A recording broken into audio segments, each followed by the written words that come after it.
नमस्कार. विद्यार्थी आणि पालक वर्गाला माझा नमस्कार. मी प्राध्यापक रणधीर सिंह मोहिते, यशोदा टेक्निकल कॅम्पस सातारामधून आपल्याशी संवाद साधतो आहे. आज या संवादाचं आणि चर्चेचं कारण म्हणजे 10वी नंतरच्या करिअरच्या वाटा या विषयावरती आज आपण एकमेकांशी चर्चा करणार आहोत. तर या चर्चा संवादामध्ये मी पुनश्च एकदा यशोदा टेक्निकल कॅम्पसच्या वतीने आपल्या सर्वांचं सहर्ष स्वागत करतो. विद्यार्थी मित्र हो, 10वी हा आपल्या आयुष्यातला आणि आपल्या करिअरच्या जीवनातला पहिला टप्पा. या करिअरच्या आयुष्यामध्ये पाऊल ठेवत असताना आणि आपल्या व्यक्तिमत्वाच्या जडणघडणीमधला पहिला टप्पा म्हणून पाहत असताना हा एक अत्यंत महत्वाचा असा पाया मानला जातो. आजही आपण पारंपरिक शिक्षण पद्धतीचे पालन करीत असल्याने साधारणतः 8वी आणि 9वीच्या वर्षातच पुढे काय करायचे अशी दिशा ही अगदी फार प्रमाणात नाही पण काही प्रमाणात आपण ठरवलेली असते. अनेकदा अपेक्षेपेक्षा अधिक तर बहुतेक वेळा अपेक्षेपेक्षा कमी गुण आपल्याला मिळतात आणि मग ठरलेल्या फॅकल्टीपेक्षा वेगळी फॅकल्टी निवडावी का असा प्रश्न आपल्या समोर उभा राहतो. खात्री आहे मला की विद्यार्थी आणि पालकांसमोर असलेल्या या प्रश्नाचं काही प्रमाणात सोल्युशन देण्याचं काम पुढच्या काही वेळामध्ये आपण करणार आहोत. तर पालकांची आणि विद्यार्थ्यांची ही जी मानसिकता आहे ही मानसिकता अशी होण्यामागे काही कारणं देखील आहेत. साधारणपणे 10वीच्या या टप्प्यावरती आपल्यासमोर अनेक पर्याय उपलब्ध असतात. जसे की 10वी नंतर आपण 11वी 12वी करण्याचा पर्याय आपल्यासमोर असतो. 10वी नंतर ITI करण्याचा पर्याय आपल्यासमोर असतो. 10वी नंतर डिप्लोमा इन इंजिनिअरिंग ज्याला आपण पॉलिटेक्निक म्हणतो हा देखील पर्याय आपल्यासमोर साधारणपणे उपलब्ध असतो. पालक आणि विद्यार्थी यांच्या मनामध्ये ही संभ्रमावस्था कायम राहते का नेमकं कोणत्या विद्याशाखेसाठी आपण प्रवेश घ्यावा. साधारणपणे 10वीचे निकाल लागले की चालू वर्षी ज्या पद्धतीने आपल्याला माहिती आहे की 10वीच्या परीक्षा झाल्याच नाही, किंबहुना 9वीच्या देखील परीक्षा काही शाळांमध्ये काही प्रमाणामध्ये घेतल्या गेल्या नाही आणि मग विद्यार्थ्यांच्या मनात ही संभ्रमावस्था देखील अजून कायम आहे की आपल्या 10वीच्या निकालाचं काय. जसं की 50% गुण मूल्यांकन हे 9वीच्या परीक्षेवरती असणार आहे, त्या परीक्षेमधल्या आपल्या परफॉर्मन्सवरती असणार आहे. तर साधारणपणे 10वीचे निकाल आता लागतील आणि मग आपल्यासमोर हा नेमका प्रश्न उपस्थित होणार आहे आणि आपल्यासमोर ही समस्या एक उभी राहणार आहे.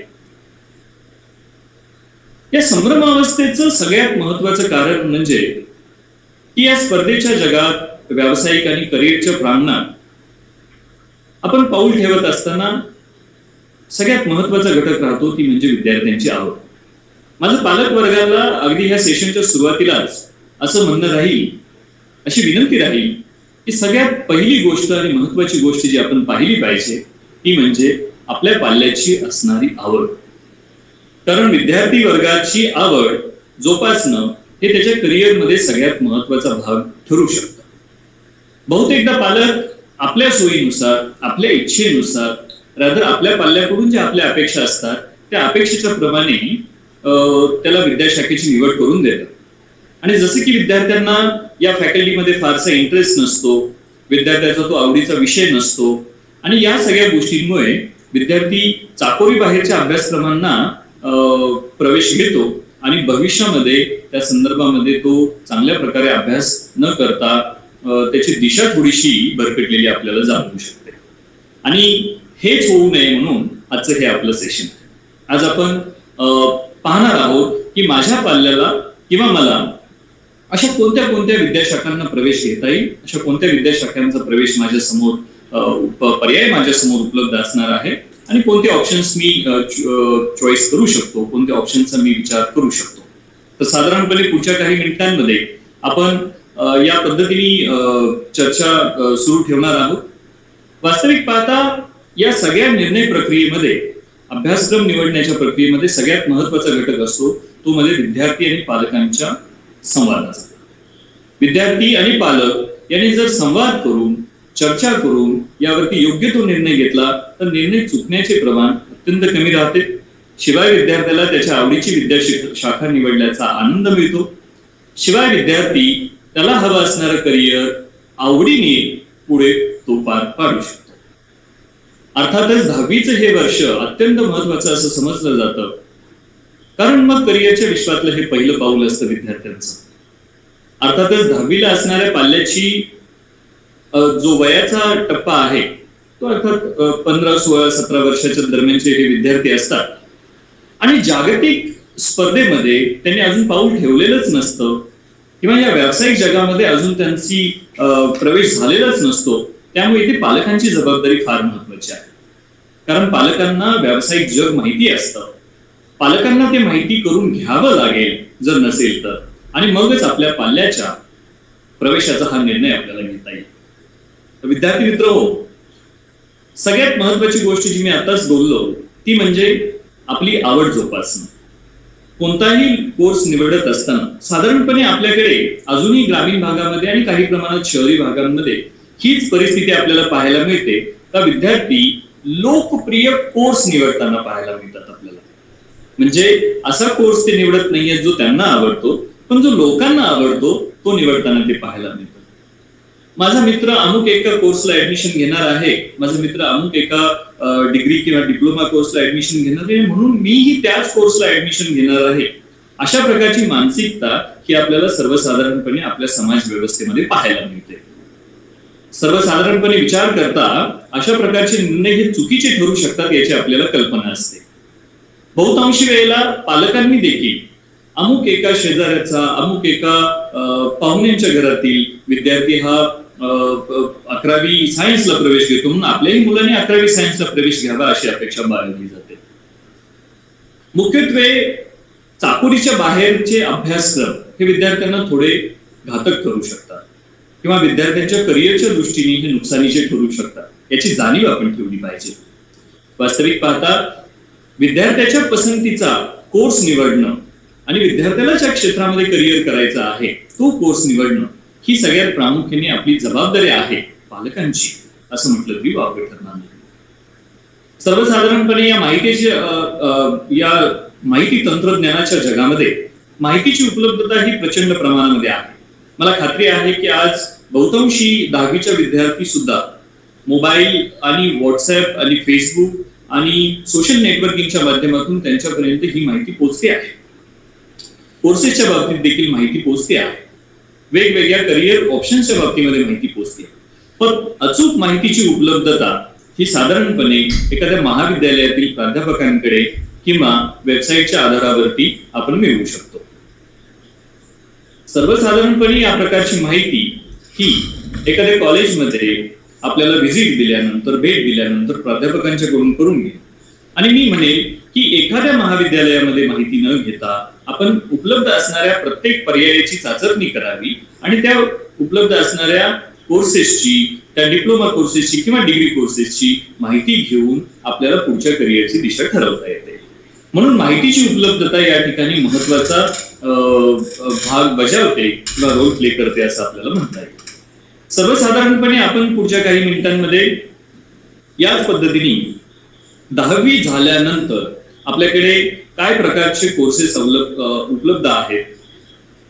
काही कोर्सेस हे कौशल्य विकासांवर आधारित असतात, काही कोर्सेस हे माहिती तंत्रज्ञान अभ्यासक्रमासंदर्भात असतात, काही कोर्सेस हे विद्यार्थ्यांना स्वयंसिद्ध करणारे किंवा ते सेल्फ एम्प्लॉयमेंटच्या दृष्टीने त्यांना मदत करणारे अशा प्रकारचे असतात. या सगळ्या पर्यायांची चाचपणी आपण आज या ठिकाणी करणार आहोत. तर विद्यार्थी मित्र हो आणि पालकांना देखील माझं या ठिकाणी इतकंच सांगणं राहील का लोकप्रिय कोर्स न निवडता आपल्या आवडीचा कोर्स निवडण्याकडे आपण प्रथम प्राधान्य दिलं पाहिजे. आता सर्वसाधारणपणे असं होतं आहे आणि आपण पाहतोय आहे की या लोकप्रिय कोर्सेसमध्ये ऍडमिशन्स घेणाऱ्या विद्यार्थ्यांची संख्या प्रचंड आहे. पालकांना देखील हे कोर्सेस भुरळ पाडतात. अर्थात विद्यार्थी वर्गाकडून त्यासाठी प्रवेश घेतला जातो आणि मग हजारो आणि लाखोंच्या संख्येने या कोर्सेस मधून विद्यार्थी बाहेर पडत असतात. साधारणतः इतक्या प्रमाणामध्ये नोकऱ्यांची उपलब्धता आजही आपल्या देशामध्ये नाहीये. म्हणून स्किल एम्बेडेड प्रोग्राम, ज्याला आपण कौशल्य विकासावर आधारित असणारे अभ्यासक्रम म्हणून, अशा अभ्यासक्रमांना आपण प्राधान्यक्रमाने निवडणं हे यावरचा चांगला पर्याय असू शकतो. आपल्याला माहिती असायला हवं का आर्ट्स, कॉमर्स, सायन्स या संदर्भामध्ये किंवा प्रोग्रामिंग लँग्वेजेसचे कोर्सेस, पॅरामेडिकल कोर्सेस असे कोर्सेस करणाऱ्या विद्यार्थ्यांची संख्या ही असंख्य आहे. पण त्या उलट फूडवेअर टेक्नॉलॉजी असेल, मेटलर्जी सारखं कोर्स असेल, या विषयातून आपल्या राज्यभरातून बाहेर पडणाऱ्या विद्यार्थ्यांची संख्या अगदी नगण्य आहे. म्हणजे अगदी 150-200च्या दरम्यानी हे विद्यार्थी या प्रकारच्या कोर्सेसमधून शिक्षण घेऊन बाहेर पडतात. काही वेळेला असं होतं की अगदी हुशार मुलं देखील प्रवेशही घेत नाही आणि अवघ्या 40%, 50% असे मार्क्स असणाऱ्या विद्यार्थ्यांना देखील या कोर्सेसला प्रवेश मिळतो. वास्तविक पाहता हे कोर्सेस आपल्याला चांगली करिअरची दिशा ठरवून देण्यासाठी आणि नोकरीच्या चांगल्या संधी उपलब्ध करून देण्यासाठी फायदेशीर असतात. पण अगेन माहितीची उपलब्धता, आपल्याला या कोर्सेस संदर्भात कधी माहिती होत नाही, आपण त्या माहितीपर्यंत पोहोचत नाही आणि मग साधारणपणे जे प्रचलित असणारे अभ्यासक्रम आहे याला आपण प्रवेश घेऊन आपल्या प्रवेशाचा मार्ग आपण संपवतो, पण करिअरची दिशा अजून खडतर करतो असं म्हणतात. सगळ्यात पहिलं जे पर्याय आपल्या समोर उभा राहतो, अर्थात प्रत्येक 10वीच्या विद्यार्थ्याला माहिती आहे असा, म्हणजे आर्ट्स, कॉमर्स आणि सायन्स.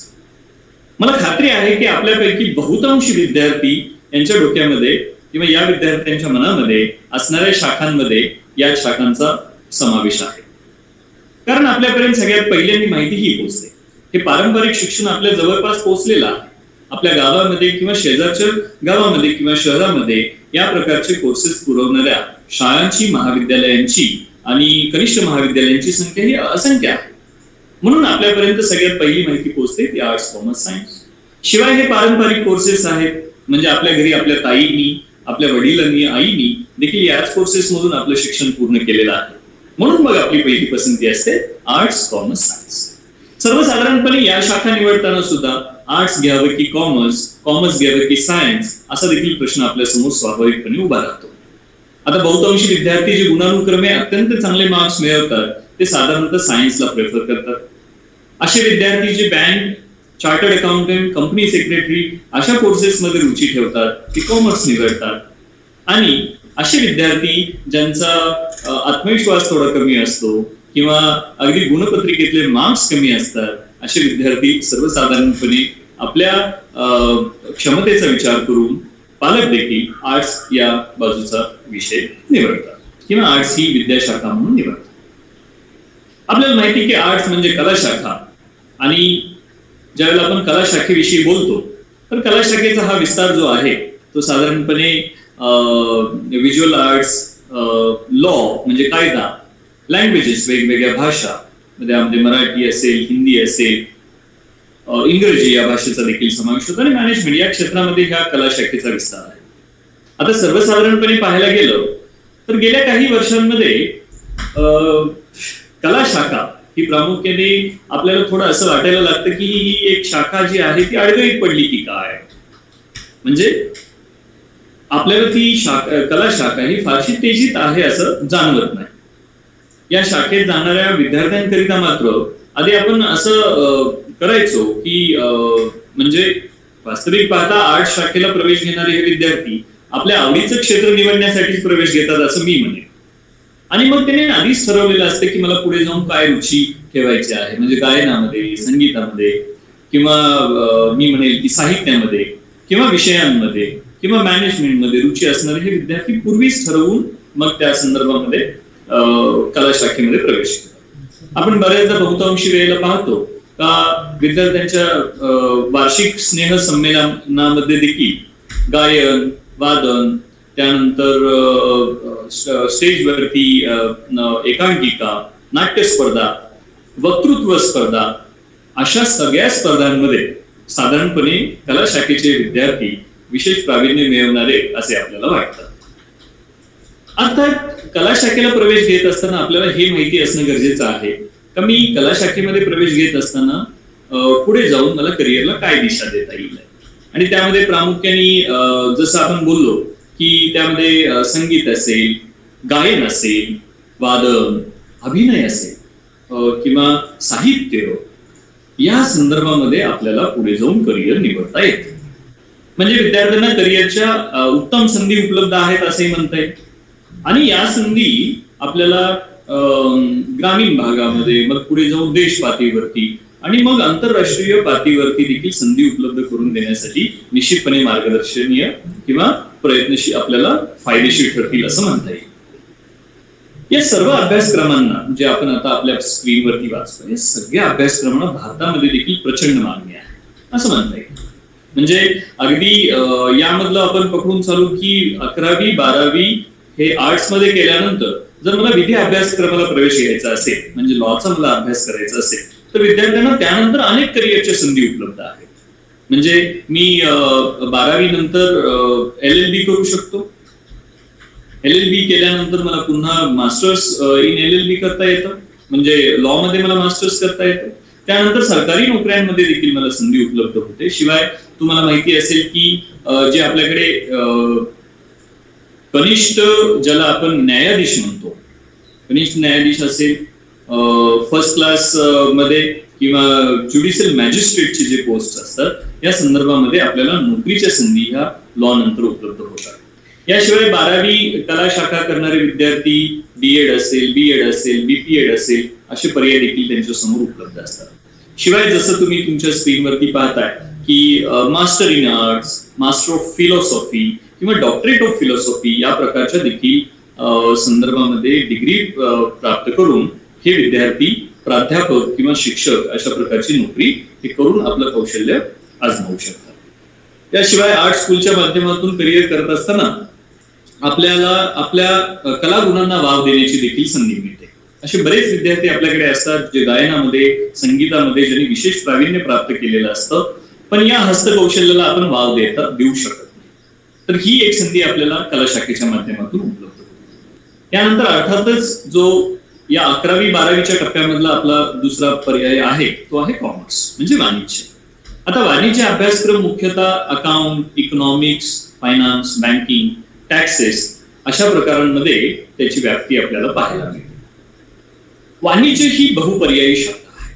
म्हणजे अनेक या प्रकारे शाखेमध्ये प्रवेश घेतल्यानंतर अनेक प्रकारचे करिअर करण्याची संधी आपल्या समोर उपलब्ध आहे. जसं आपण बोललो की वाणिज्य बहुपर्यायी शाखा आहे, म्हणजे नेमके पर्याय कोणते? किंवा एखादी कॉमर्सची पदवी घेत असतानाच मला चार्टर्ड अकाउंटन्सी किंवा कंपनी सेक्रेटरी किंवा टॅक्स कन्सल्टंट किंवा बँकिंग एक्झामिनेशन्स याच्यामध्ये देखील तुम्हाला करिअर करण्याची संधी उपलब्ध होते. विद्यार्थी मित्र, बहुतांश वेळेला वाणिज्य शाखेचे पदवीधर हे पुढे जाऊन MBA प्रवेशाला, MBA सारख्या डिग्रीला देखील प्रवेश घेतात. आणि आपल्याला माहिती असायला हवं का MBA ही एक जगभरामध्ये सर्वाधिक मागणी असणारी एक विद्याशाखा आहे. शिवाय MBA मध्ये वेगवेगळ्या प्रकारचे स्पेशलायझेशन आपल्याला करायला मिळतात. या संदर्भामध्ये देखील आपण आता चर्चा करूया.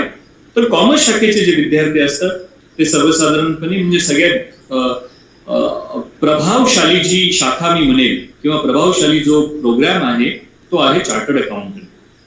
आपण पाहतो की चार्टर्ड अकाउंटंट्स जे असतात हे सर्वसाधारणपणे विद्याशाखेचे, वाणिज्य विद्याशाखेचे विद्यार्थी असतात ज्यांना यामध्ये रुची आहे. ते विद्यार्थी निश्चितच CA किंवा कंपनी सेक्रेटरी या प्रकारचे कोर्सेस करू शकतात. अर्थातच चार्टर्ड अकाउंटंट असो किंवा कंपनी सेक्रेटरी असो, ह्या ICAI म्हणजे Indian institute of chartered accountants of India आणि Indian institute of company secretaries of India अशा या स्वायत्त संस्थांमार्फत चालवले जाणारे हे कोर्सेस आहेत. आणि अत्यंत मागणी आणि महत्व असणारे हे कोर्सेस मॅनेजमेंटच्या दृष्टीने, व्यवसाय व्यवस्थापनाच्या दृष्टीने, त्यानंतर नोकरी मिळवण्याच्या दृष्टीने देखील फायदेशीर ठरतात. हा वाणिज्य शाखेचा अभ्यासक्रम आपला टॅक्स कन्सल्टंट, विधी शाखा, बँक परीक्षा, फायनान्स विभाग आणि जसं आपण बोललो तर MBA या प्रवेशामध्ये किंवा या कोर्सेसमध्ये प्रवेश घेऊन देण्यासाठी फायद्याचं ठरतो. कॉमर्स शाखेचे विद्यार्थी बँकिंग मध्ये देखील इंटरेस्टेड असतात, तर ते बँक एक्झामची तयारी करून त्या पद्धतीने प्रवेश निश्चित करू शकतात. साधारणपणे आता बहुतांशी या पारंपरिक शिक्षण देणाऱ्या शिक्षण संस्थांमध्ये बँकिंग एक्झामिनेशनसाठी तयारी करणारे वेगळे वर्ग भरले जातात आणि वेगळ्या अभ्यासिका त्यासाठी निवडल्या जातात. सर्वसाधारणपणे सगळ्याच महाविद्यालयांमध्ये जे वाणिज्य शाखेचा अभ्यासक्रम देतात त्यांच्याकडे बँकिंग एक्झामच्या प्रिपरेशनसाठी किंवा इन्शुरन्स म्हणजे विमा शाखेच्या परीक्षेच्या संधींमध्ये ज्या आपल्याला संधी उपलब्ध आहेत या संदर्भामध्ये त्या ठिकाणी कोचिंग जे आहे ऍडिशनल हे देखील प्रोव्हाइड केलं जातं. तर जसे की आपण पाहिलं की वाणिज्य शाखा ही बहुपर्यायी शाखा आहे. यामध्ये चार्टर्ड अकाउंटंट, कंपनी सेक्रेटरी ह्या अत्यंत प्रभावशाली अशा प्रकारच्या कोर्सेसना आपण प्रवेश घेऊ शकतो.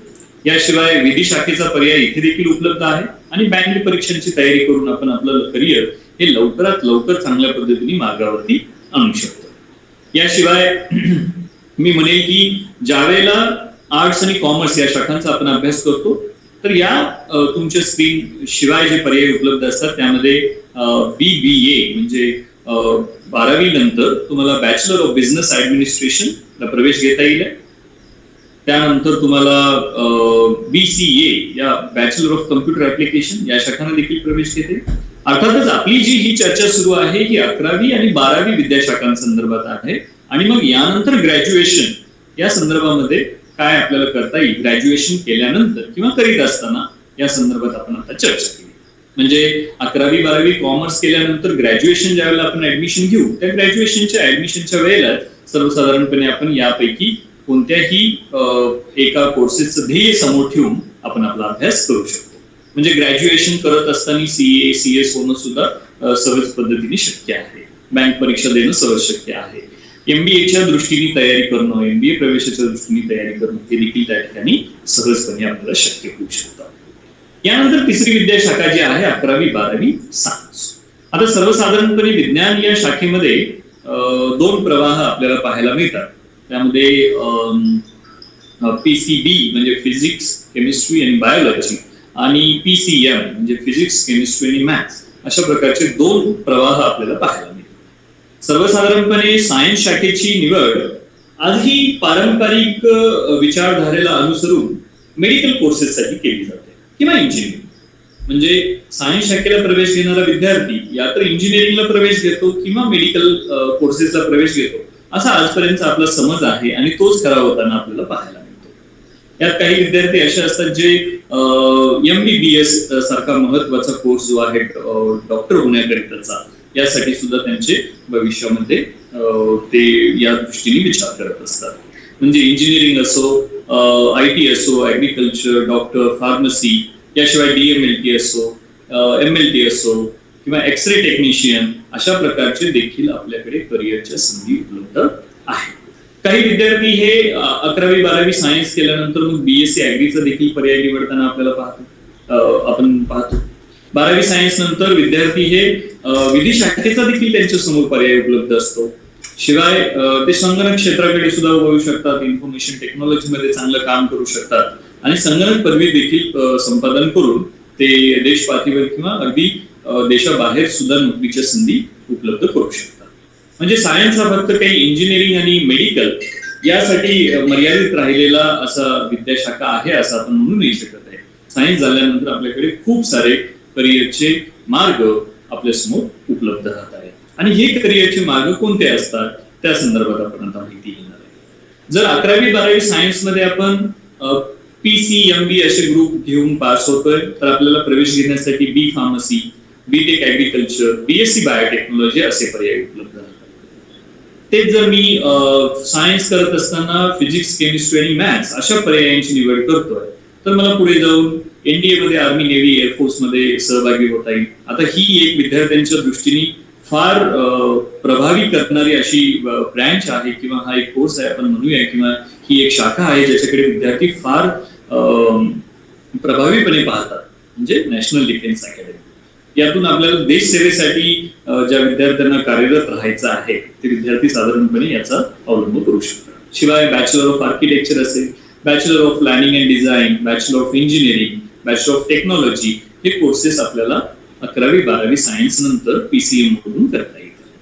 PCM झाल्यानंतर त्यानंतर फिजिक्स, केमिस्ट्री आणि बायोलॉजीचा विचार करता सर्वसाधारणपणे नर्सिंग आणि मेडिकल या कोर्सेसला धरून असणारी किंवा या कोर्सेसच्या संबंधित असणारी ही शाखा आहे ज्याच्यामध्ये BAMS, BHMS, MBBS हे डॉक्टर होण्याकरिताचे कोर्सेस आपण अवलंबू शकतो. शिवाय BSc नर्सिंग आणि BSc बायोलॉजीचा सुद्धा पर्याय आपल्या समोर उपलब्ध आहे.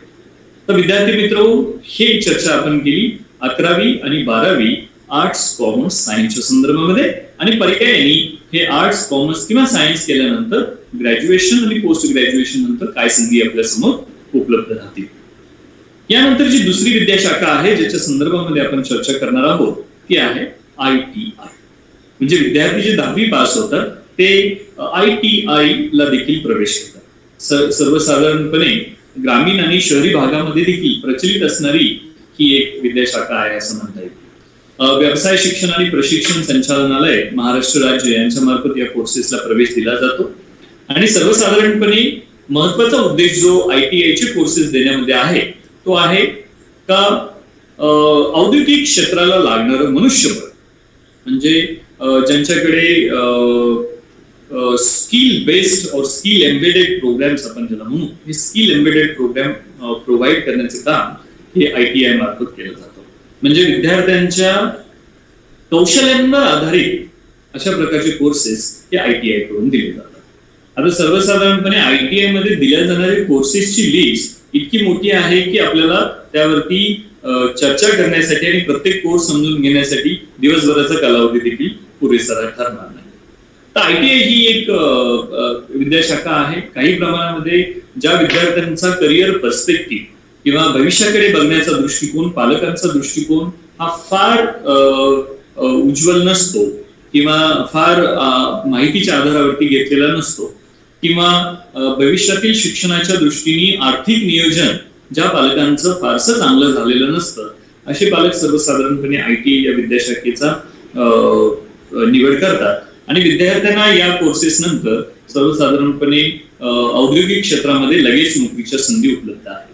फक्त नोकरीच्याच नाही तर असे विद्यार्थी स्वतःचे छोटे युनिट, ज्याला आपण स्वतःचे इंडस्ट्रियल युनिट म्हणू, की तो सुरू करण्यात देखील कार्यक्षम ठरतात. आणि अशा प्रकारचा हा ITI चा कोर्स आपल्या समोर उपलब्ध आहे विद्यार्थी मित्रांनो. तर ITI च्या संदर्भामध्ये पुढे माहिती घेत असताना जसं आपण बोललो की ही जी शाखा आहे किंवा हे जे कोर्सेस आहे हे इंडस्ट्रियल ट्रेनिंग, म्हणजे विद्यार्थ्यांच्या स्किल बेस्ड जे आहे त्यावरती जास्त यामध्ये काय केलं जातं, एम्फसिस असतो, फोकस असतो. त्यामध्ये भरपूर कोर्सेस दिले जातात ज्याला आपण ट्रेड्स म्हणतो. सर्वसाधारणपणे ITI हे 2 प्रकारचे मानले जातात. विद्यार्थ्यांना याची कल्पना आहे की गव्हर्नमेंट ITI आणि प्रायव्हेट ITI. तर प्रायव्हेट ITI आणि गव्हर्नमेंट ITI हे दोन्ही ITI चे कोर्सेस हे सर्वसाधारणपणे महाराष्ट्र राज्य संचालनालय यांच्या मार्फत चालतात. आणि त्यामध्ये विद्यार्थ्यांना प्रवेश घेत असताना गुणानुक्रमे त्यांना प्रवेश दिला जातो. सर्वसाधारणपणे विद्यार्थ्यांची पहिली पसंती ही गव्हर्नमेंट ITI ला असते आणि त्यानंतर ते प्रायव्हेट ITI सुद्धा निवडू शकतात.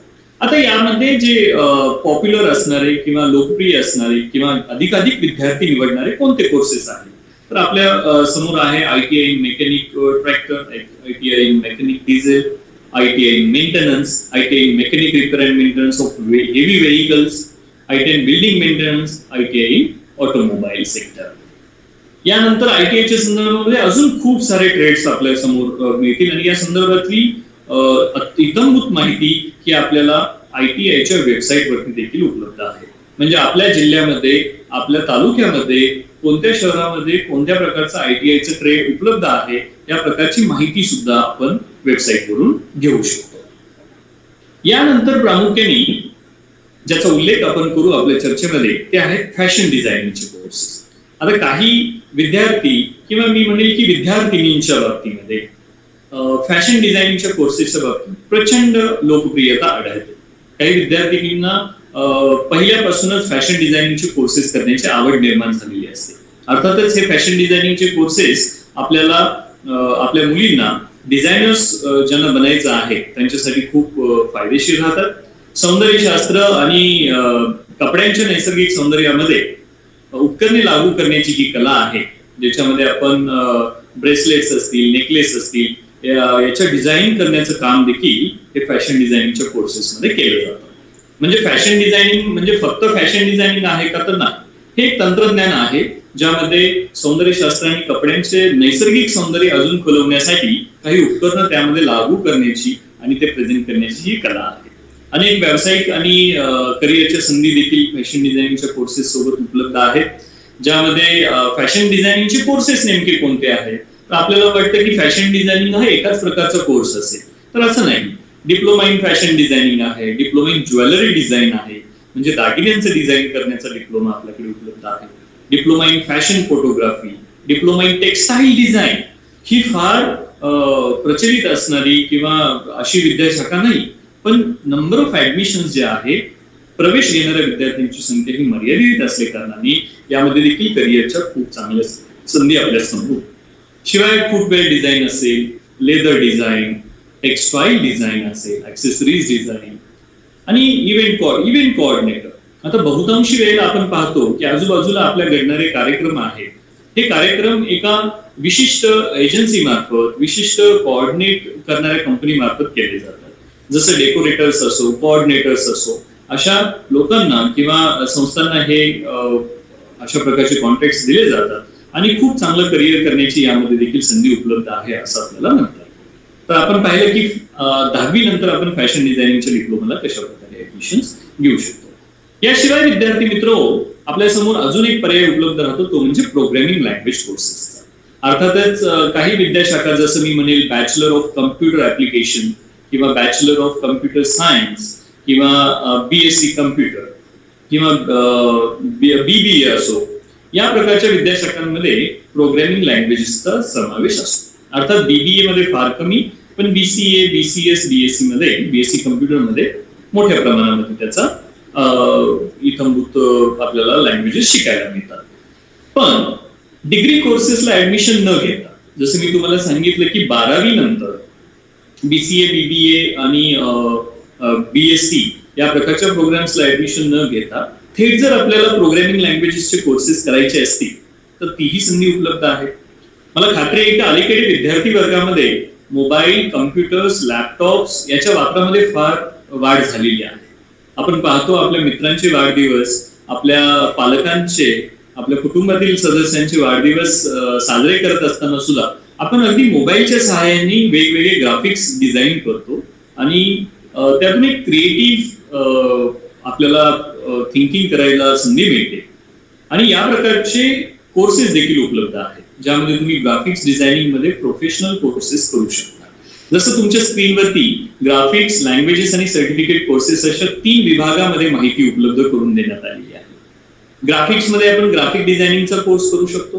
प्रिंटिंग स्पेशलिस्ट, असंख्य कार्यक्रम, पत्रिका छापत असताना, असंख्य प्रकारचे डॉक्युमेंट्स प्रिंट करत असताना प्रिंटिंग स्पेशलिस्टची गरज पडते आणि प्रिंटिंग प्रेसमध्ये या प्रकारची नोकरीची संधी देखील आपल्याला उपलब्ध आहे.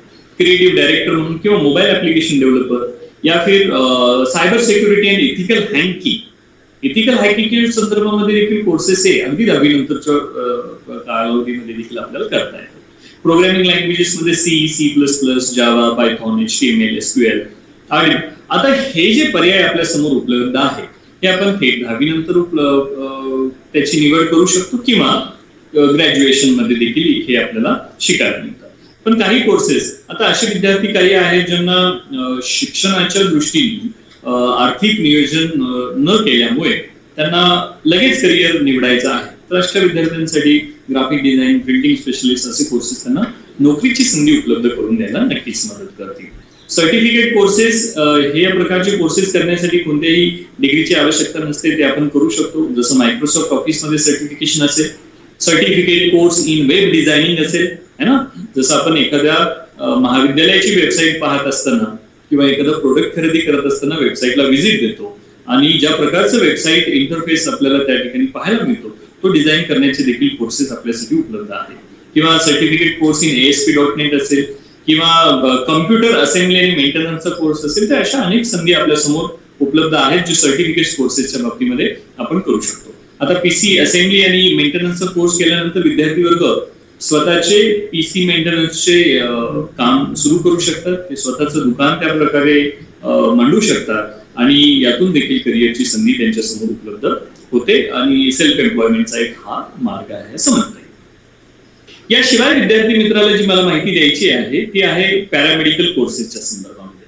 आता आपण पाहतो की रुग्णालय म्हणजे जे हॉस्पिटल्स असतात, हॉस्पिटलमध्ये एमर्जन्सी सेवांशी संबंधित असणारे बरेच एक विज्ञान आहे ज्याला आपण म्हणतो पॅरामेडिकल सायन्स. तर या पॅरामेडिकल सायन्स मध्ये देखील काम करणाऱ्या व्यक्तीला आपण त्याला असिस्टंट म्हणून संबोधलं जातं. जसं डॉक्टर सोबत काम करणारा व्यक्ती डॉक्टरला असिस्ट करतो, त्या पद्धतीने पॅरामेडिकल सायन्समध्ये काम करण्याची देखील आपल्या समोर संधी आहे.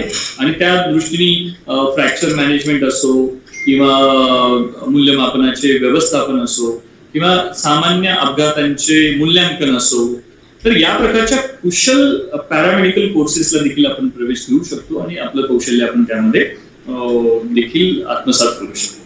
अनेक पॅरामेडिकल संस्था पॅरा औषधांच्या क्षेत्रात पदवी आणि डिप्लोमा पातळीवर अभ्यासक्रम देतात आणि काही लोकप्रिय पॅरामेडिकल कोर्सेस जे आहेत त्याच्यामध्ये आपण प्रामुख्याने प्रवेश घेऊन आपल्या करिअरला देखील दिशा देऊ शकतो. तर हे पॅरामेडिकल कोर्सेसच्या बाबतीमध्ये झालं. तर विद्यार्थी मित्र हो, आपण आतापर्यंत जी चर्चा करत आलेलो आहे त्यामध्ये सुरुवातीला आपण पाहिलं 11वी आणि 12वी सायन्स हा आपल्या समोर पर्याय आहे, कॉमर्स आहे आणि आर्ट्स हे महत्वाचे विद्याशाखांचे पर्याय. त्याशिवाय आपण चर्चा केली ITIच्या संदर्भातले जे कोर्सेस आहेत. त्याशिवाय आपल्या समोर जी माहिती उपलब्ध आहे ती सर्वसाधारणपणे फॅशन डिझायनिंगच्या कोर्सेसमध्ये आणि प्रोग्रामिंग लँग्वेजेसमध्ये सर्टिफिकेट कोर्सेसच्या संदर्भामध्ये आपण माहिती आतापर्यंत घेत आलेलो आहोत. शिवाय पॅरामेडिकल कोर्सेस जे जस्ट आपण आता चर्चा केली.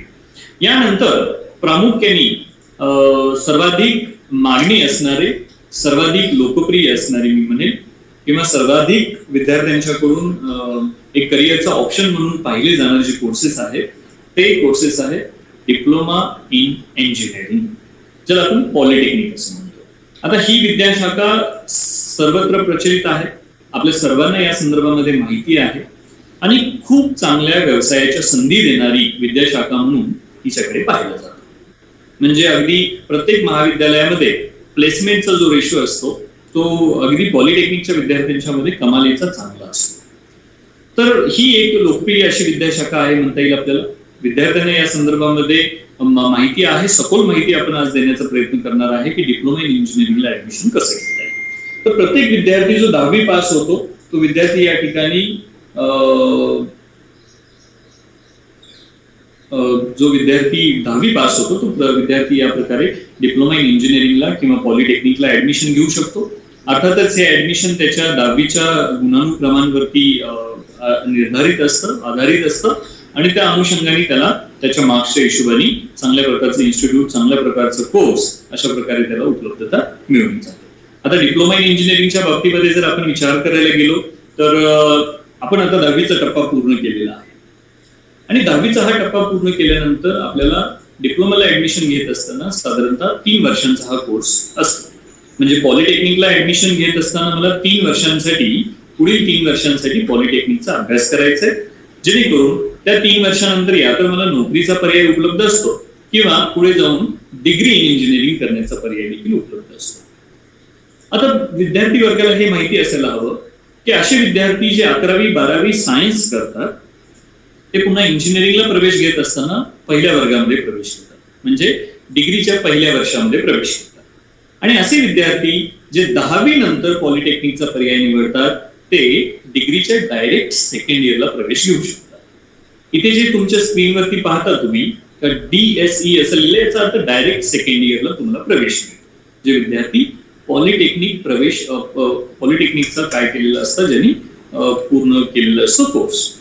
तर पॉलिटेक्निक पूर्ण करणारे सगळे विद्यार्थी हे डायरेक्ट सेकंड इयरच्या डिग्रीच्या वर्षामध्ये प्रवेश घेऊ शकतात आणि पुढील 3 वर्षामध्ये ते 6 वर्षांच्या कोर्स नंतर इंजिनियर होऊ शकतात. अर्थात आपण पाहतो की 11वी 12वी सायन्स केल्यानंतर पुन्हा 4 वर्ष डिग्री कोर्स करावा लागतो. अशा विद्यार्थ्यांना 4 आणि 12वी 11वीचे 2 वर्ष म्हणजे 6 वर्षांचा हा करिक्युलम आहे. तसंच 10वी नंतर सुद्धा अगर जर तुमच्या करिअरची दिशा ही तुम्हाला इंजिनियर होण्याच्या दृष्टीने निश्चित आहे तर मी म्हणेन की 10वी नंतर तुम्ही डिप्लोमा इन इंजिनिअरिंगचा पर्याय निवडायला काहीच हरकत नाही. पॉलिटेक्निकला प्रवेश घेतल्यानंतर पुढील 3 वर्ष तुम्हाला पॉलिटेक्निक हा अभ्यासक्रम शिकायचा आहे आणि त्यानंतर तुम्हाला डिग्री इन इंजिनिअरिंगला देखील प्रवेश घेता येईल. आता असे काही विद्यार्थी आपण पाहू शकतो ज्यांच्या बाबतीमध्ये 3 पेक्षा जास्त कालावधीसाठी किंवा पुढील कालावधीसाठी ते या संदर्भामध्ये प्रवेश घेऊन ज्यांना करिअर करणं अशक्य आहे किंवा 6 वर्षांसाठी शैक्षणिक अकॅडमिक्स मध्ये वेळ घालवणं शक्य नाही, तर असे विद्यार्थी सर्वसाधारणपणे 3 वर्ष पूर्ण झाल्यानंतर देखील आपला करिअरचा मार्ग निवडू शकतात आणि ते स्वतःच्या कौशल्यांवरती देखील नोकरीची संधी चांगल्या पद्धतीने उपलब्ध करू शकतात. अर्थात पॉलिटेक्निक झाल्यानंतर नोकरीच्या संधी कोणत्या उपलब्ध आहेत या संदर्भात आपण पुढे जाऊन चर्चा करणार आहोत. सर्वसाधारणपणे इंजिनियर होण्यासाठी ही 6 वर्षांचा कालावधी तुम्हाला इथे अपेक्षित आहे. पॉलिटेक्निकचे 3 वर्ष आणि 3 वर्ष डिग्री इंजिनिअरिंगची. यानंतर तुम्ही ग्रॅज्युएट इन इंजिनियर होऊ शकता.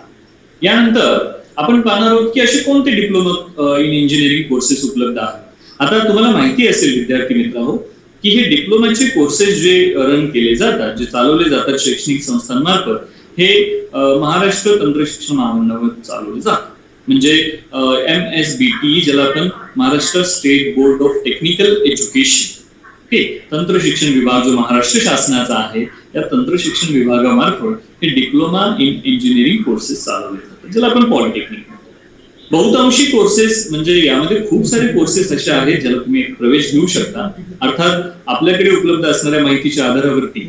आणि याशिवाय अजून माहिती आपल्यापर्यंत पोहोचवण्याच्या दृष्टीने आम्ही तत्पर राहू. तर त्यामध्ये काही डिप्लोमा कोर्सेस आहेत. Diploma in electrical engineering, diploma in civil engineering, diploma in mechanical engineering. सर्वसाधारणपणे सिव्हिल इंजिनिअरिंग, मेकॅनिकल इंजिनिअरिंग या डिप्लोमाच्या आपण कोर ब्रँचेस म्हणतो. त्याशिवाय केमिकल इंजिनिअरिंग मध्ये आपण डिप्लोमा करू शकतो, इलेक्ट्रॉनिक्स अँड कम्युनिकेशन मध्ये, कम्प्युटर सायन्स इंजिनिअरिंग मध्ये, बायोटेक्नॉलॉजी मध्ये आणि इव्हन इन बिझनेस. काही संस्था बिझनेस ऍडमिनिस्ट्रेशन मध्ये देखील डिप्लोमा चालवतात शैक्षणिक संस्था. तर या सर्वसाधारणपणे सर्वच विद्याशाखांमध्ये प्रवेश घेणारे विद्यार्थी त्यांच्या आवडीच्या क्षेत्रानुसार प्रवेश निश्चित करू शकतात किंवा सर्वसाधारणपणे नोकरीच्या संधी ज्या क्षेत्रामध्ये जास्तीत जास्त उपलब्ध आहेत अशा अनुषंगाने देखील पालक वर्ग त्यामध्ये विचार करू शकतो.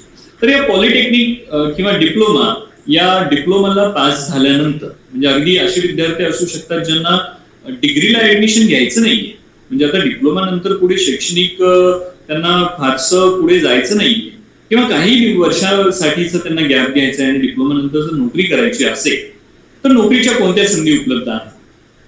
सर्वसाधारणपणे या संधी आफ्टर डिप्लोमा, आफ्टर पॉलिटेक्निक या ज्या संधी आहेत त्याचं वर्गीकरण आपण 3 प्रकारे करतो. म्हणजे काही कंपनीज आहेत ज्या पब्लिक सेक्टर कंपनीज आहेत. आता पब्लिक सेक्टर कंपनीज म्हणजे अशा कंपनीज ज्यामध्ये ज्याचं रेग्युलेशन जे आहे ते गव्हर्नमेंट कडून केलं जातं. पब्लिक सेक्टर कंपनीचा मध्ये जो जॉब आहे हा सर्वसाधारणपणे आपण गव्हर्नमेंट जॉब आहे असं समजतो. म्हणजे सरकारी नोकरी आपल्याला मिळवायच्या दृष्टीने देखील पॉलिटेक्निक ही ब्रँच अतिशय उत्तम आहे असं म्हणता येईल. दुसरा जो पर्याय यामध्ये आहे तो प्रायव्हेट सेक्टर कंपनीज म्हणजे खाजगी क्षेत्रातल्या कंपन्या. आणि तिसरा पर्याय आहे सेल्फ एम्प्लॉयमेंटचा. तर या 3 पर्यायांच्या संदर्भामध्ये आपण चर्चा करणार. पहिला पर्याय आपल्या समोर आहे पब्लिक सेक्टर. आता आपण पाहतो की पॉलिटेक्निक झालेला विद्यार्थी या विद्याशाखेतून पास झाल्यानंतर असंख्य त्याला नोकरीच्या संधी उपलब्ध आहे. जसं मी अगदी पहिल्या ओळीमध्ये तुम्हाला मांडलेलं आहे त्यामध्ये रेल्वे आहे, इंडियन आर्मी आहे, भारतीय सैन्य दलामध्ये देखील नोकरी उपलब्ध आहे. त्यानंतर public works department, irrigation department आहे, इन्फ्रास्ट्रक्चर डेव्हलपमेंटचे डिपार्टमेंट्स आहे. या सगळ्या ठिकाणी आपल्याला पॉलिटेक्निक झाल्यानंतर नोकरीच्या संधी उपलब्ध आहे. शिवाय गॅस अथॉरिटी ऑफ इंडिया असेल किंवा national sample survey organisation NSSO ज्याला आपण म्हणतो, या नॅशनल सॅम्पल सर्व्हे ऑर्गनायझेशन मध्ये देखील पॉलिटेक्निक पास झालेल्या विद्यार्थ्यांना वाढती मागणी आहे. Oil and natural gas corporation of India असेल, या सगळ्या कंपनी ज्या तुम्ही पाहताय ह्या गव्हर्नमेंट ऑफ इंडिया कडून रन केल्या जातात. तर भारत सरकारच्या अखत्यारीत असणाऱ्या आणि त्यांच्यामार्फत चालवल्या जाणाऱ्या या सगळ्या कंपन्यांमध्ये पॉलिटेक्निक झालेले विद्यार्थी नोकरीची संधी शोधू शकतात. पब्लिक सेक्टर नंतर जो दुसरा प्रामुख्याने घटक आपल्या समोर आहे तो प्रायव्हेट सेक्टर. म्हणजे अगदी सरकारी नोकरी नाही मिळाली म्हणून नाराज होण्यासारखं काहीच नाही. पॉलिटेक्निक झालेले विद्यार्थी हे करिअरची संधी शोधत शोधत ते खाजगी कंपन्यांमध्ये देखील मोठ्या प्रमाणामध्ये त्यांच्या समोर उपलब्धता आहे. जसं आपण मानतो की हवाई वाहतूक असेल, एअरलाइन्स मध्ये इंडिगो असेल, स्पाइसजेट, जेट एअरवेज अशा प्रकारच्या कंपन्यांमध्ये पॉलिटेक्निकच्या विद्यार्थ्यांना करिअरची संधी आहे. काही विद्यार्थी जे कन्स्ट्रक्शन या संदर्भामध्ये काम करू इच्छितात, इन्फ्रास्ट्रक्चर डेव्हलपमेंटच्या संदर्भामध्ये काम करू इच्छितात, त्या विद्यार्थ्यांसाठी या सर्व कंपन्यांमध्ये करिअरची संधी उपलब्ध आहे. म्हणजे एकंदर आपण पाहायला गेलो तर पॉलिटेक्निक झालेले विद्यार्थी हे सरकारी नोकरी देखील मिळवू शकतात आणि खाजगी नोकरीमध्ये देखील प्रावीण्याने ते काम करू शकतात आणि कुशलतेने ते आपल्या करिअरचा मार्ग शोधू शकतात. त्यानंतर कम्युनिकेशन फर्म्स मध्ये जे आपण टेलिकम्युनिकेशन म्हणतो, ज्यामध्ये रिलायन्स असेल, आयडिया, वोडाफोन असेल, यासारख्या कंपन्यांमध्ये डिप्लोमा झालेल्या विद्यार्थ्यांना वाढती मागणी आहे. कम्प्युटर इंजिनिअरिंग फर्म्स ज्या आहेत त्यामध्ये TCS असेल, HCL असेल, विप्रो असेल, यासारख्या कंपन्यांमध्ये डिप्लोमा झालेल्या विद्यार्थ्यांना अत्यंत चांगली मागणी, चांगल्या करिअरच्या संधी उपलब्ध आहेत असं आपल्याला म्हणतो. म्हणजे पॉलिटेक्निक झालेला विद्यार्थी यापैकी कोणत्याही कंपन्यांमध्ये तो त्या पद्धतीने आपली करिअरची संधी निवडू शकतो. म्हणजे आता एखादा विद्यार्थी जो डिप्लोमा पॉलिटेक्निक मध्ये सिव्हिल हा डिप्लोमा निवडतो तर त्याला कन्स्ट्रक्शन फर्म्स मध्ये जॉबची चांगली संधी मिळते. असा विद्यार्थी जो कम्युनिकेशन फर्म्स मध्ये काम करतोय किंवा ज्यांनी ENTC हा डिप्लोमाचा पर्याय निवडलेला आहे तर त्याला कम्युनिकेशन, टेलिकम्युनिकेशनच्या क्षेत्रामध्ये चांगली संधी आहे. असे विद्यार्थी जे मेकॅनिकलचा डिप्लोमा निवडतात, अशा विद्यार्थ्यांना देखील मेकॅनिकल इंजिनिअरिंगच्या फर्म्समध्ये, जसं आपण पाहतात स्क्रीनवर, अशा प्रकारच्या करिअरच्या असंख्य संधी आपल्या समोर उपलब्ध आहेत. तर या सर्व गोष्टी असेल, इलेक्ट्रिकलचा डिप्लोमा असेल तर त्या संदर्भात इलेक्ट्रिकलचा डिप्लोमा पास झाल्यानंतर देखील आपल्या समोर Tata power, BSES, Simmons, L&T यासारख्या खूप चांगल्या कंपन्या, या सगळ्या बहुराष्ट्रीय कंपन्यांमध्ये नोकरीची संधी, ज्याला आपण मल्टीनॅशनल कंपनीज म्हणतो, या मल्टीनॅशनल कंपनीजमध्ये नोकरीच्या संधी ह्या डिप्लोमा पॉलिटेक्निक झाल्यानंतर आपल्या समोर विद्यार्थी मित्र उपलब्ध आहेत. हे झालं प्रायव्हेट आणि पब्लिक सेक्टर कंपनीज, म्हणजे गव्हर्नमेंट जॉब्स आणि प्रायव्हेट जॉब्स. आता प्रायव्हेट जॉब्स मध्ये देखील खूप चांगले सॅलरीचे पॅकेजेस आणि खूप चांगल्या करिअरच्या संधी आपल्या समोर उपलब्ध आहेत, जसं मी तुम्हाला आता सांगितलं. यानंतर जो तिसरा पर्याय आहे किंवा जो अल्टरनेटिव्ह आपल्या समोर आहे पॉलिटेक्निक नंतर, तो आहे सेल्फ एम्प्लॉयमेंट आफ्टर पॉलिटेक्निक. म्हणजे असे काही विद्यार्थी जे डिप्लोमा कोर्सेस केल्यानंतर ज्यांना नोकरीमध्ये फारसं रुची नाहीये किंवा नोकरीमध्ये ज्यांना करिअर करायचं नाहीये, प्रायव्हेट कंपन्यांमध्ये काम नाही करायचंय, पण त्याला त्याच्या भागामध्ये राहून किंवा शहरी भागामध्ये राहून स्वतःची फर्म, स्वतःची ऑर्गनायझेशन चालू करायची आहे, तर तो त्या प्रकारे देखील काम करू शकतो. म्हणजे एखादा कम्प्युटर इंजिनिअरिंगचा डिप्लोमा झालेला हा जो विद्यार्थी असतो तो कम्प्युटरच्या सॉफ्टवेअर, हार्डवेअरच्या संदर्भामध्ये त्याचं स्वतःचं ऑर्गनायझेशन तो चालू करू शकतो, छोटंसं युनिट चालू करू शकतो आणि त्यातून त्याच्या कामाच्या संदर्भामध्ये प्रगती करून भविष्यामध्ये तो चांगली त्यातून इन्कम सोर्स जनरेट करू शकतो. किंवा असे काही विद्यार्थी जे ऑटोमोबाईल इंजिनिअरिंग मध्ये डिप्लोमा झालेले आहेत ते स्वतःचं गॅरेज चालू करू शकतात, ऑटोमोबाईल रिपेअर स्टोअर चालू करू शकतात. आणि मग हे असे असणारे पॉलिटेक्निकचे डिप्लोमा कोर्सेस हे विद्यार्थ्यांना असंख्य प्रकारे फायदेशीर राहतात, ज्यामध्ये ते त्यांना सेल्फ एम्प्लॉयमेंटचा पर्याय उपलब्ध करून देतात किंवा गव्हर्नमेंट जॉब्सचा पर्याय उपलब्ध करून देतात किंवा अगदी खाजगी कंपन्यांमध्ये नोकरी करण्याची सुद्धा उत्कृष्ट संधी ही पॉलिटेक्निकचा अभ्यासक्रम पास झाल्यानंतर आपल्या समोर उपलब्ध आहे. तर विद्यार्थी मित्र, आपण आतापर्यंत जी चर्चा करत आलेलो आहोत यामध्ये सुरुवातीला आपण आपल्या समोर असणारा पहिला पर्याय पाहिला, ज्यामध्ये 11वी 12वी आर्ट्स, कॉमर्स, सायन्स, तदनंतर ITI, तदनंतर फॅशन डिझायनिंगचे कोर्सेस, तदनंतर प्रोग्रॅमिंग लँग्वेजेसचे कोर्सेस, तदनंतर आपण पाहिलं की कशा पद्धतीने पॅरामेडिकल कोर्सेसला देखील आपण प्रवेश घेऊ शकतो. आणि या सगळ्यात शेवटी आपण चर्चा केली का पॉलिटेक्निक प्रवेशासाठी आपल्याला काय. तर पॉलिटेक्निकचे हे जे कोर्सेस आहेत हे तुम्हाला या संदर्भात देखील इत्थंभूत माहिती उपलब्ध करून देण्यासाठी वेबसाईट्स आहेत MSBTच्या, त्यावरती तुम्हाला याची इत्थंभूत माहिती की काय प्रकारचा कोर्स आहे हे आपल्याला मिळू शकते. आणि माहिती तंत्रज्ञानाच्या या जगात माहितीला काहीच कमतरता नाही हे आपल्याला माहिती आहे, शिवाय ती मिळवण्याची अत्यंत उत्कृष्ट साधना आता आपल्या समोर उपलब्ध झालेली आहे. म्हणजे ऑन द फिंगरप्रिंट्स आपल्याला आपल्या बोटांवरती सगळ्या प्रकारची माहिती या जगभरातून उपलब्ध होते, हे आपल्या समोर आता आपण पाहतो आहे आणि ती आपल्या समोर माहिती उपलब्ध करण्याची साधनं आपल्याकडे उपलब्ध झालेली आहे. यानंतर विद्यार्थी मित्र, या चर्चेच्या अंतिम टप्प्यात मला आपल्याला ओळख करून द्यायची आहे यशोदा टेक्निकल कॅम्पस साताराच्या संदर्भात, ज्या कॉलेजमध्ये मी काम करतो आहे. मी सहाय्यक प्राध्यापक आणि सहसंचालक म्हणून इथे काम करतो. शिवाय यशोदा टेक्निकल कॅम्पस या कॅम्पसमध्ये देखील आपण वेगवेगळे कोर्सेस रन करतो. आमच्या कॅम्पसमध्ये पॉलिटेक्निकच्या संदर्भामध्ये कोर्सेस उपलब्ध आहेत, त्यामध्ये प्रामुख्याने इलेक्ट्रिकल इंजिनिअरिंगचा डिप्लोमा आपल्याकडे उपलब्ध आहे, सिव्हिल इंजिनिअरिंगचा आहे आणि मेकॅनिकल इंजिनिअरिंग या 3 डिप्लोमा कोर्सेसला तुम्ही आमच्याकडे प्रवेश घेऊ शकता. यशोदा टेक्निकल कॅम्पसमध्ये सगळ्यात महत्वाचा घटक जो आहे तो आहे 100% प्लेसमेंट असिस्टन्स. तुम्हाला माहिती असेल सातारा परिसरामध्ये सातारा शहराला लागून असणारं जे यशोदा टेक्निकल कॅम्पसचं प्रांगण आहे यामध्ये अनेक कोर्सेसला विद्यार्थी प्रवेश घेऊ शकतात. म्हणजे अगदी 11वी 12वी सायन्सच्या संदर्भामध्ये देखील तुम्हाला प्रवेश घ्यायचा असेल तरी देखील तुम्ही यशोदा टेक्निकल कॅम्पसला संपर्क साधू शकता. शिवाय डिप्लोमा कोर्सेसला प्रवेश घ्यायचा आहे, डिप्लोमा इन फार्मसीला प्रवेश घ्यायचा आहे पुढे जाऊन, तर अशा पद्धतीने तुम्हाला यशोदा टेक्निकल कॅम्पस नेहमीच एक प्रेरणादायी आणि अशा प्रकारचं मार्गदर्शक ठरणार आहे. जे सलाईन फीचर ज्याला आपण म्हणू किंवा जे मूळ आपले उद्दिष्ट आहेत किंवा जे आपले फीचर्स आहेत त्यामध्ये सगळ्यात प्रामुख्याने scholarship as per government norms. इथे प्रवेश घेणाऱ्या प्रत्येक विद्यार्थ्याला शासनाच्या सगळ्या प्रकारच्या सुविधा उपलब्ध करून दिल्या जातात. म्हणजे अगदी एखादा विद्यार्थी जो SC ST कॅटेगरीचा असतो, एखादा विद्यार्थी OBC कॅटेगरीचा, ओपन कॅटेगरीचा, ते सगळ्या कॅटेगरीच्या विद्यार्थ्यांना आपल्याकडे स्कॉलरशिप जी आहे ती गव्हर्नमेंट नॉर्म्स नुसार दिली जाते. शिवाय मुलींसाठी आणि मुलांसाठी वेगळी हॉस्टेलची आणि राहण्याची उत्तम प्रकारची सोय आपल्या कॅम्पसमध्ये आहे. सातारा आणि परिसरातून विद्यार्थ्यांना कॉलेजमध्ये आणण्यासाठी, त्यांना पुन्हा घरी पोहोचवण्यासाठी बस फॅसिलिटी आपण उपलब्ध करून दिलेली आहे.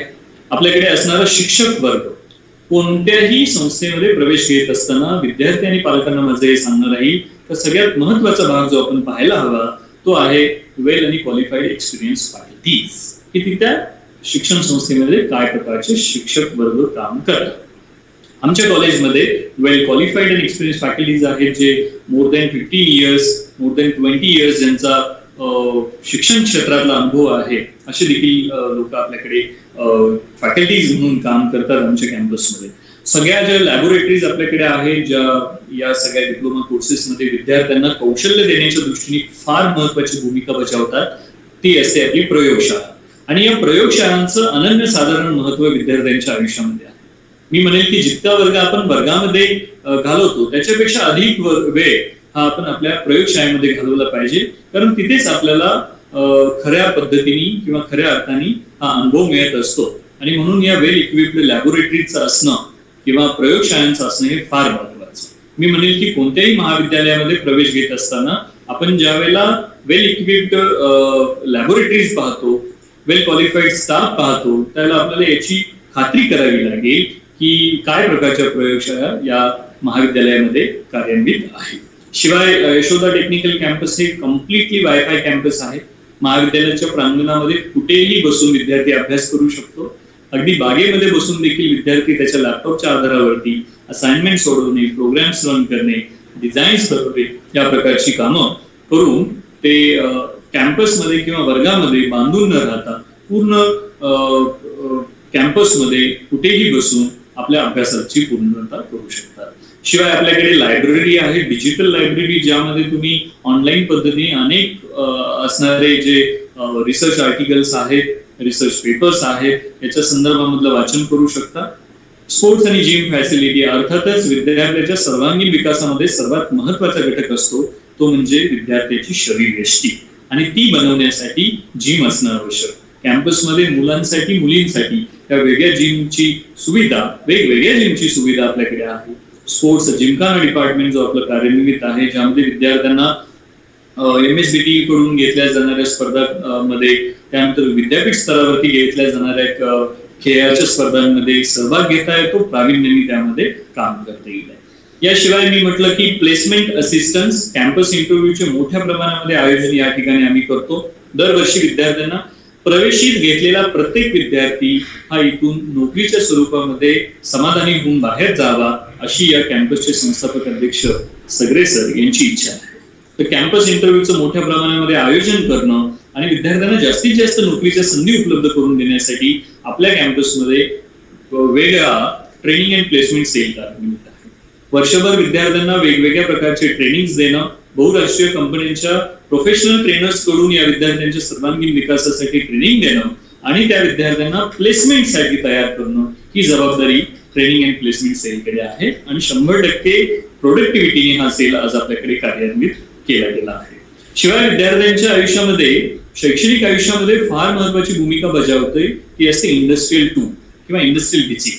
म्हणजे विद्यार्थ्याला वर्गात शिक्षक घेत असताना कंपनीमध्ये जाऊन त्याला भविष्यामध्ये काय प्रकारच्या कामाचं स्वरूप असेल, काय प्रकारची जॉब रिस्पॉन्सिबिलिटी प्ले करावी लागेल याचं त्याला अधिक किंवा आगाऊ माहिती व्हावी यासाठी अनेक इंडस्ट्रियल व्हिजिट्स आणि इंडस्ट्रियल टूर्सचं आयोजन करण्यामध्ये देखील आपलं महाविद्यालय अग्रणी आहे. त्यानंतर एक्सपर्ट लेक्चर्स. बहुतांश वेळेला विद्यार्थ्यांना रोजच्या विषय शिक्षकांच्याकडून जितकं ज्ञान मिळत नाही किंवा जितकं ज्ञान मिळायला हवं आणि त्यामध्ये जितकं ऍडिशन करायला हवं, आता जादाची माहिती जी उपलब्ध व्हायला हवी, अर्थातच ही एक्सपर्ट लेक्चर्स मधून होते.